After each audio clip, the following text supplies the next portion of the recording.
Camp GMS Cleveland. Before we get started, we'll give all praise and the glory to Yahweh, Ba'ashem, Yahweh Shai, Ba'ashem, Kakadash. Double honor to the Apostle Elder Great Millstone who rule well. Peace and blessings to the hopeful elect that preach the truth sincerely across the four corners of the earth. This is another lesson through the Spirit and power, Yahweh, Ba'ashem, Yahweh Shai. Lord willing, this lesson be edifying to the hopeful elect. And the name of this lesson is Their Time Is Up. Just talking about all you motherfuckers, man, that has have a piece of the pie in this kingdom, that take part in this kingdom. You brads, you 2/3, you other nations, everybody that's could contribute and tribute with this beast system and condone the way of living that's going on in the world, man. Because we got a lot of people, they really got their trust in this devil's kingdom, and under illusion that this place is gonna continue forever, man. But the Lord, like we about to say, the Lord said that, the former, the fashion of this world pass away. This stuff is only temporarily. That's why when we forsake things or lose things, we don't get upset and get dismayed like these people do. They get to bugging out, they fucking lose their family or their house or their job or some shit. They just get to bugging out. They call it midlife crisis, and all these different terms. Niggas going to college, they're not able to get their degree that they paid thousands of dollars, or their parents paid thousands of dollars for. People trust and care for this world is too much. That's why the Lord said, love not the world, neither the things that are in the world, man. Because you can have things and you can have a family, but you're not supposed to put that before Yahweh Bashim Yahweh Shah. You're not supposed to reject Yahweh Bashim Yahweh Shah just to live a wicked carnal life. But you got it. This is 1 Corinthians chapter 7, verse 28. And if thou marry, thou hast not sinned. And if a virgin marry, she have not sinned. Nevertheless, I'll just go to 29. All right, verse 29 says, but this I say, brethren, the time is short. Right, I say the time is short. And this is back then. Paul said the time is short. So how much more for now, where we in the time where all things is going to be fulfilled? We're in the time of Jacob's trouble and World War III and all of that about to crack off any day now. Well, yeah. It says, but this I say, brethren, the time is short. It remaineth that both they that have wives be as though they had none. All right. Yeah, they that have wives be as though they have none, meaning your time supposed to be with Yahweh Bashim Yahweh Shah first and more than if you do have wives. If you do have women, more than one woman or one woman, you know, uh, your life is supposed to be dedicated more to Yahweh Bashim Yahweh Shai than to that. That's why it's not wise having fucking 3, 4, 5, 10 wives, because you ain't gonna have no time for the Lord. You know, it's shit. It's not even wise according to your lot for certain people, brothers, to have one wife, because it's just time consuming away from the Lord, man. Because the Lord deserves our time more than anything right now. You know. That's right. And that love you got for the Lord, if you want some like simp shit, the love you got for the Lord, it'll transfer to the love. You'll try to incorporate that same love that you got for the Lord. You'll try to incorporate that same love to that woman or your wife, and then you'll be like, it'll turn into a stumbling block, or you just gonna be getting disappointed all the time because, obviously, she not gonna come through like the Lord gonna come through. So if you Mm. loving her like you supposed to love the Lord, you're gonna get disappointed every time because she gonna disappoint you. The Lord don't disappoint us. Mm-hmm. But continuing on, Good point. it say verse 30, and they that weep as though they wept not, Mm-hmm. and they that rejoice as though they rejoice not. Right, because like you could have, like I said, it's nothing wrong with having a good time, so to speak. Something wrong with enjoying different things, pleasures in the flesh and in this world, because flesh. So you have to please the flesh, you know, uh, but it's not um, something that your mind supposed to be caught up on all the time, because you have to make time for the Lord, you know. So that's why I said they rejoice that as though they rejoice not, because we first and foremost we rejoicing at the downfall of this kingdom, and you can have, like I said, when you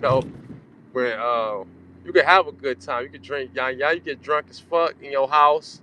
It's certain things, certain folly you can't indulge in to please your flesh, but it's not supposed to go to the point where you were in the spirit of the house of mirth. You know, It says, and they that buy as though they possess not. right? Because another thing too, like Apostle Gabar, he always mentioned, this is not living. We're not living. You got to get up and work and pay bills and rent, and you just always working 24/7, and this is not living. But in this society, they call this the living the dream. This is a part of the American dream. Get up, working 9 to 5 every day. You get the weekends off. You go back Monday, do it over and over. You're dealing with a bitch nagging you all day. You gotta watch. You gotta deal with your kids. Shit, that's not living, man. Eating fake ass food. Uh, you know, even you go to a 5-star restaurant, that shit still tampered with. You breathing in chemtrails, drinking tap water. Well, a lot of people in this site, they don't even fucking drink water. But this is not the way of living. This is not how it's gonna be in in the kingdom. In the kingdom, we go truly know how it feels to actually live. We're not living right now. Only thing that's keeping us alive right now is the truth. It says, verse 31, 1 Corinthians, the 7th chapter. It says, and they that use this world as not abusing it, for the fashion of this world passeth away. Right. So use this world, not abusing it. So yeah, you can have connects, certain people you cool with in the world, but you're not supposed to abuse it. Be caught up in that. You didn't. So much time went by. It's the end of the week, and you realize you ain't doing no lesson yet.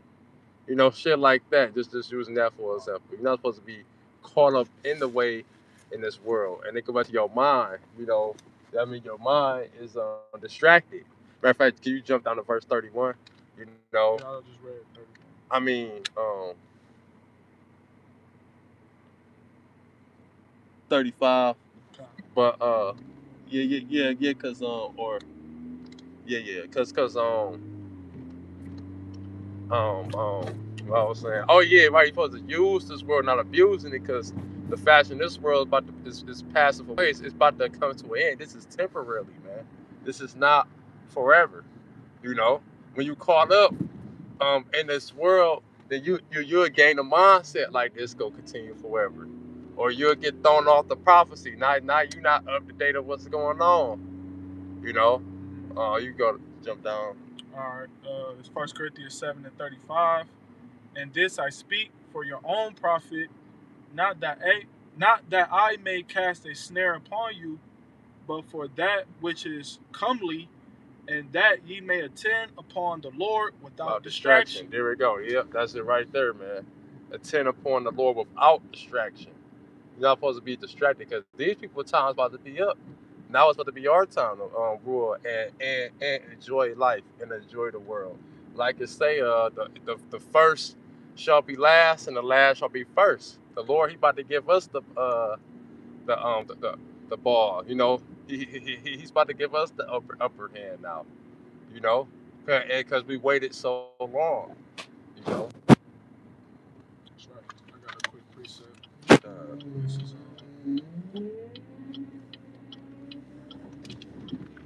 okay. This is Romans chapter 13, verse 11.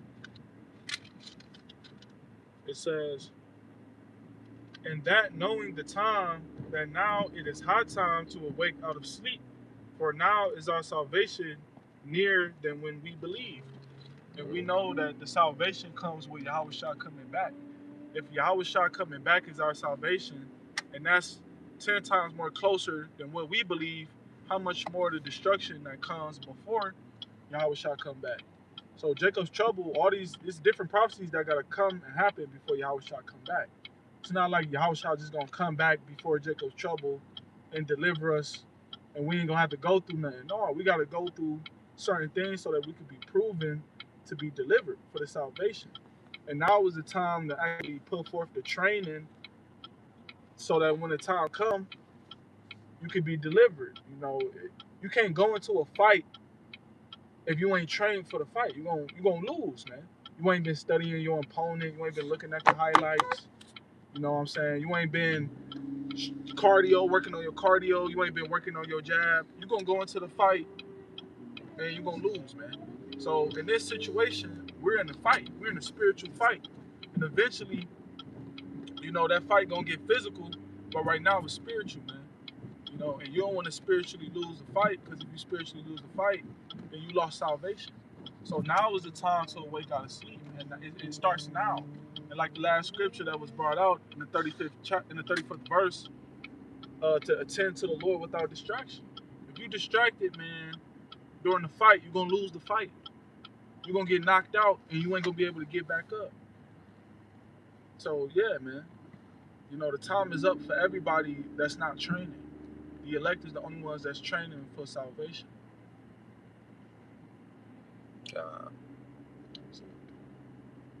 So yeah, man, Lord, one of us was edifying with that. We gonna close out, giving all praise and the glory to Yahweh, Bahashem, Yahweh Shai, Bahashem, Kekadash. The honor to the apostle, elders, great millstone, goodwill, peace and blessings to the hopeful elect. Shalom and Kwam Yasharala.